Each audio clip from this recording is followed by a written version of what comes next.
Schindler's list എന്ന സിനിമയെക്കുറിച്ച് കേൾക്കാത്തവർ വളരെ കുറവായിരിക്കും. രണ്ടാം ലോക മഹായുദ്ധകാലത്ത് ജർമ്മൻ ഏകാധിപതി ഹിറ്റ്ലറിന്റെ നേതൃത്വത്തിൽ 60 ലക്ഷം ജൂതവംശജരെ കൊന്നൊടുക്കിയ ഹോളോകോസ്റ്റിൽ നിന്നും തന്നാൽ കഴിയുന്ന തരത്തിൽ ആയിരക്കണക്കിന് ജൂതവംശജരെ രക്ഷിച്ച ഓസ്കാർ ഷിൻലർ എന്ന ഇൻഡസ്ട്രിയലിസ്റ്റിന്റെ ഒരു കഥയാണ് ഈ സിനിമ പറയുന്നത്. ഇത് ഒരു ട്രൂ സ്റ്റോറി കൂടിയാണ്. ഇനി സത്യകഥയിലേക്ക് വരികയാണെങ്കിൽ, ശരിക്കും ഷിൻലർ യുദ്ധത്തിൽ ആയുധങ്ങളും യുദ്ധ സാമഗ്രികളും നിർമ്മിച്ചു നൽകിയ ഒരു ഇൻഡസ്ട്രിയലിസ്റ്റ് മാത്രമായിരുന്നു. ലാഭം മാത്രമായിരുന്നു അയാളുടെ ലക്ഷ്യം. വംശഹത്യയിൽ നിന്ന് ജൂതന്മാരെ രക്ഷിക്കാൻ ഇറങ്ങിയത് ഷിൻലറിന്റെ അക്കൗണ്ടന്റ് ആയിരുന്നു എന്ന് എത്ര പേർക്കറിയാം? ഇത് ഇറ്റ്സ്ഹാക് സ്റ്റേൺ എന്ന അക്കൗണ്ടന്റിന്റെ കഥയാണ്. ആയിരക്കണക്കിന് നിരപരാധികളായ ജൂതവംശജരെ ലോക ചരിത്രത്തിൽ തന്നെ ഏറ്റവും കറുത്ത ഏടായ ഹോളോകോസ്റ്റിൽ നിന്നും രക്ഷിച്ച ഒരു സാധാരണക്കാരന്റെ കഥ. ഇന്നത്തെ പോളണ്ട്, അതായത് അന്നത്തെ ഓസ്ട്രിയ ഹംഗറി എന്ന പ്രദേശത്തിൽ 1901 ജനുവരി 25 ഒരു ജൂത കുടുംബത്തിലാണ് സ്റ്റേൺ ജനിക്കുന്നത്. 1939 ഷിൻലറിനെ കണ്ടുമുട്ടിയ അദ്ദേഹം ഷിൻലറിന്റെ ഒരു പേഴ്സണൽ അക്കൗണ്ടന്റായി നിയമിതനായി. ആ സമയത്ത് തന്നെയായിരുന്നു ജർമ്മനി പോളണ്ടിനെ ആക്രമിച്ചതും രണ്ടാം ലോക മഹായുദ്ധത്തിന് തുടക്കമിട്ടതും. ഇൻഡസ്ട്രിയലിസ്റ്റ് ആയിരുന്ന ഷിൻലർ ഇതൊരു അവസരമായി കണ്ടു. യുദ്ധ സാമഗ്രികൾ അദ്ദേഹം വലിയ അളവിൽ നാസികൾക്കായി നിർമ്മിച്ചു നൽകി.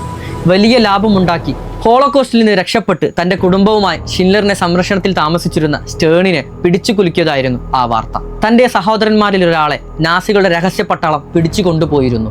തന്നാൽ കഴിയുന്ന എന്തെങ്കിലും ചെയ്യണമെന്ന ഉറച്ച തീരുമാനത്തിൽ തന്റെ യജമാനനായ ഷിൻലർ അദ്ദേഹത്തോട് പറഞ്ഞു. തന്റെ കമ്പനിയായ ഡ്യൂഷെ ഇമൈലി വാരൻ ഫാബ്രിക്, അതായത് ജർമ്മൻ ഇനാമൽ ഫാക്ടറിയിലേക്ക് ആ കമ്പനി നിൽക്കുന്ന പോളണ്ടിലെ അവിടെയുള്ള പണിക്കാരെക്കാൾ ജൂതന്മാരെ കൊണ്ടുവന്നാൽ ലാഭത്തിന്റെ ഇരട്ടി ഉണ്ടാക്കാം. കാരണം ജൂതന്മാരെല്ലാം നശിച്ചു. എന്തെങ്കിലും ഒരു തരി ഭക്ഷണത്തിന് വേണ്ടി നടക്കുന്ന ഒരു കാലമായിരുന്നു അത്.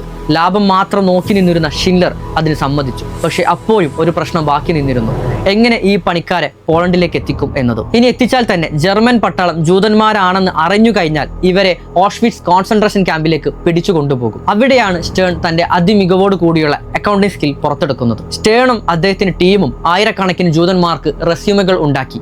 ഇരുമ്പ് പണിക്കാർ, മെക്കാനിക്കുകൾ, ഹൈ സ്കിൽഡ് ആയിട്ടുള്ള ഫാക്ടറി വർക്കർ എന്നിങ്ങനെയാക്കി അവരെ മാറ്റി. നാസി പട്ടാളത്തിന്റെ ചെക്കിംഗ് വളരെ സ്ട്രിക്റ്റ് ആയിരുന്നു. വളരെ സൂക്ഷ്മമായിട്ടായിരുന്നു ഓരോന്നും അവർ പരിശോധിച്ചിരുന്നത്. അവരുടെ കണ്ണു വെട്ടിക്കുക എന്നത് അത്ര വലിയ ബുദ്ധിമുട്ടായിരുന്നു. ഓരോരുത്തരുടെയും പൂർവ്വകാല ചരിത്രം വരെ സൂക്ഷിച്ചു വെച്ചിരുന്ന ഷിൻലർ വുഡൻ ലെഡ്ജർ എപ്പോഴും അദ്ദേഹത്തിന് കയ്യിൽ വെക്കണമായിരുന്നു.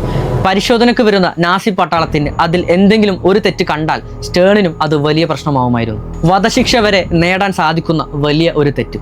എന്നാൽ അതൊന്നും കാര്യമാക്കാതെ ആയിരക്കണക്കിന് ജൂതന്മാരുടെ ജീവനാണ് അദ്ദേഹം രക്ഷിച്ചത്. ഷിൻലറിന്റെ ഫാക്ടറിയിൽ നിന്നുണ്ടാവുന്ന ഭീമമായ ലാഭത്തിൽ നിന്നും കൃത്യമായ തുക മാറ്റിവെച്ച് ജർമ്മൻ നാസി പട്ടാളത്തിന്റെ ഇടയ്ക്കിടക്കുള്ള ഈ ചെക്കിംഗ് ഒഴിവാക്കാൻ, കൈക്കൂലി കണ്ടെത്താനും ഫാക്ടറി ജോലിക്കാർക്ക് താമസം, ഭക്ഷണം, വസ്ത്രം എന്നിവയ്ക്കുള്ള തുക കണ്ടെത്താനും അദ്ദേഹം മറന്നില്ല.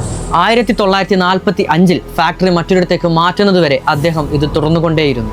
എല്ലാവരും ഷിൻലറിനെ വാനോളം പുകഴ്ത്തിയപ്പോൾ സ്റ്റേൺ അവിടെ നിന്ന് പാരീസിലേക്കും പിന്നീട് ഇസ്രായേലിലേക്കും പലായനം ചെയ്തു. കാലത്തിന്റെ ഏടുകളിൽ ആ അക്കൗണ്ടന്റും അങ്ങനെ ഒരിക്കൽ മാഞ്ഞുപോയി. ഇതുപോലെയുള്ള ഇൻട്രസ്റ്റിംഗ് കണ്ടന്റുകൾക്കായി കാറ്റലിസ്റ്റിന്റെ പേജ് ഇപ്പോൾ തന്നെ ലൈക്ക്, ഷെയർ, സബ്സ്ക്രൈബ് ചെയ്യുക.